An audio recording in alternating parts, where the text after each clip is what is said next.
ఏమే జయ, ఆ కుర్రాడెవరే? సినిమా హీరోలా ఉన్నాడు. పెళ్లి కాకపోతే బాగుంటుంది. ఏ నువ్వు చేసుకుంటావా? పెళ్లి ఖాయం చేయమంటావా? చేయవే, చచ్చి నీ కడుపును పుడతానే. ఇచ్చిరా. ఎక్స్క్యూజ్ మీ, ఈ ఊళ్ళో రాయప్రాజు గారు ఇల్లు ఎక్కడండి?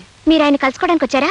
ఆయన అంటే ఆయన కాదనుకోండి, వాళ్ళ అమ్మాయి జయలక్ష్మి లేదండి, ఆమెను కలుసుకోవడానికి వచ్చాను. ఎవరికో రాసి పెట్టుంటే మాకెందుకు దొరుకుతారు? వెదకపోయింటిగా కాలికి తగిలినట్టుంటే. జయలక్ష్మిని కలుసుకోవడానికి వచ్చారా? దానెందుకు కలుసుకోడు? ఎందుకంటే ఏం చెప్పమంటారండి, ఆ అమ్మాయిని నాకు ఇచ్చి పెళ్లి చేయాలని మా పెద్దవాళ్ళు తంటాలు పడుతున్నారు. కానీ వెధవది.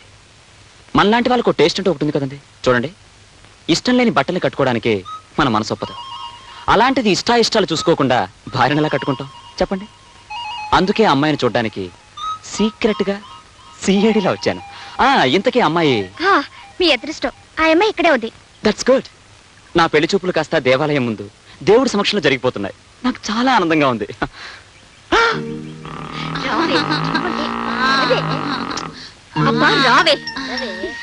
సిగ్గుపడిపోతుంది. పెళ్లి కొడుకు చూడవే. ఏమండి, ఎవరండి ఆ చిట్టు తల్లి? ఈవిడే రాయప్రాజు గారి కూతురు జయలక్ష్మి. ఏమిటండి అలా కొయ్యబారిపోయారు? ఏం లేదండి, ఏం లేదు. కాబోయే భార్యాభర్తలు ఏవేవో మాట్లాడుకుంటారు, మధ్యలో మనం ఎందుకే? పదండి వెళదాం.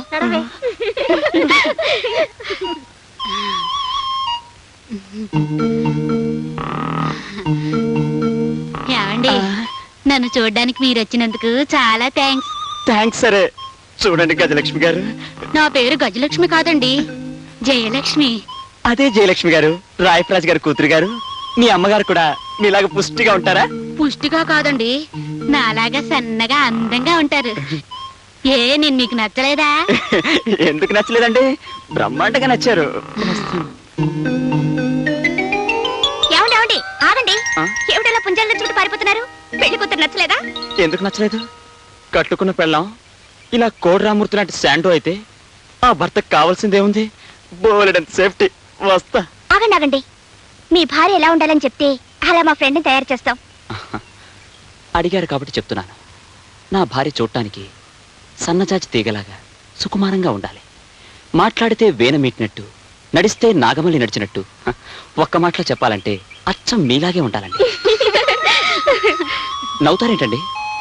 అయ్యా పెళ్లి కొడుకు గారు, మీరెవరిలాగైతే ఉండాలని మనసులో కోరుకుంటున్నారో ఆవిడే మీకు కాబోయే భార్య మిస్ జయలక్ష్మి. ఇదంతా ఆవిడ గారు ఆడించిన నాటకమేనండి.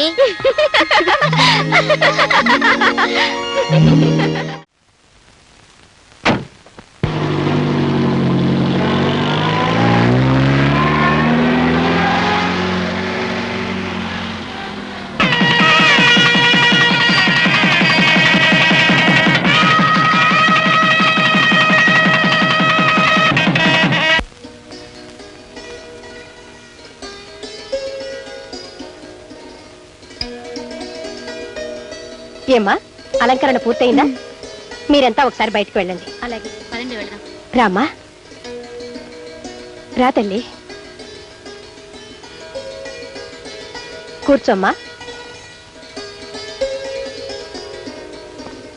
చూడు తల్లి, మీ భార్యాభర్తల జీవితానికి ఇది తొలి రోజు. కట్నం కింద ప్రతి తల్లిదండ్రులు సారే చేరా ఇస్తారు. కానీ అంతకంటే విలువైన 6 సూత్రాలు మా అమ్మ నాకు చెప్పింది. వాటితోనే నా సంసారాన్ని స్వర్గంగా మార్చుకోగలిగాను. ఆడదాని కాపురం బాగుండాలన్నా, భ్రష్టు అవ్వాలన్నా అది తన మొగుడిని తన చెప్పు చేతుల్లో ఉంచుకోగలిగినప్పుడే సాధ్యమవుతుంది. నా జీవితానుభవాలతో మరో 6 సూత్రాలను తయారు చేసి ఇందులో ఉంచాను. మొత్తం మీద నీ పొందంటి కాపురానికి 12 సూత్రాలు ఇందులో ఉన్నాయి. ఇవే నీకు శ్రీరామ రక్ష. గదిలోకి వెళ్లే ముందు ఒక్కసారి అన్నీ చదువుకో. తరువాత దీన్ని నీ ప్రాణంగా భద్రంగా దాచుకో. సరేనా? వస్తానమ్మా.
ఆ.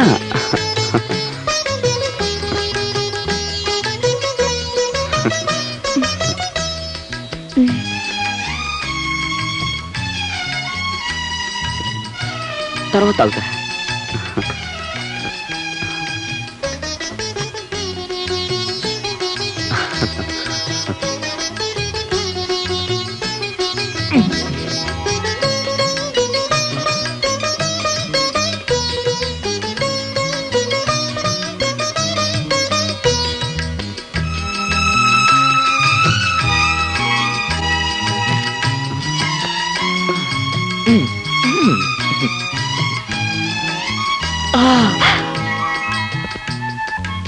శోభనం గదిలో భర్త సిగ్గుపడకుండా చనువుగా చొరవగా ఉన్నాడంటే అతనికి తప్పకుండా అంతకు ముందు చాలా మంది అమ్మాయిలతో పరిచయం ఉందన్నమాట.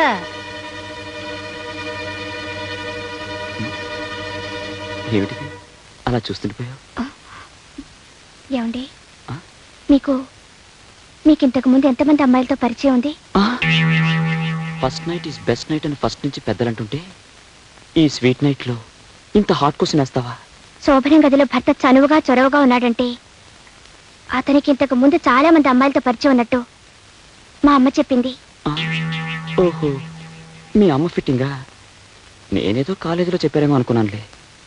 చూడు, ఫస్ట్ నైట్ నువ్వు సిగ్గుపడి నేను సిగ్గుపడి ఇద్దరం సిగ్గులతో మొగ్గలేస్తుంటే ఈ ఫస్ట్ నైట్ బెస్ట్ నైట్ అవ్వదు, వర్స్ట్ నైట్ అవుతుంది. అయితే ఇంతకు ముందు మీకు ఏ అమ్మాయితోనూ పరిచయం లేనట్టేగా? ఒట్టేసి చెప్పండి. నా క్యారెక్టర్ గురించి ఒట్లు వేయడం, తహసీల్దార్ సర్టిఫికెట్లు తేవడం ఇవన్నీ బ్లడీ ట్రాష్. వర్షం గురించి కథ రాసేవాడు వర్షంలో తడుస్తూ రాయనక్కర్లేదు కదా. అవును. అలాగే శోభనం రాత్రి గురించి తెలుసుకోవడానికి పెళ్లికి ముందు శోభన సీనుల్లో పాల్గొనక్కర్లేదు. ఎన్నో సినిమాల్లో శోభన సీన్లు చూపించారు. సినిమాల వల్ల విజ్ఞానం కలకపోయినా ఇలాంటి విషయాలు బాగా తెలుస్తాయి. అర్థమైందా? ఇప్పటికీ నా మాటల మీద నమ్మకం లేకపోతే ఈ కార్యం గదిని క్లాస్ రూమ్ గా మార్చేసి నీకు మాస్టర్ అవుతాం. అవునయా, నవ్వేశావు, అదే చాలు. అయ్యో.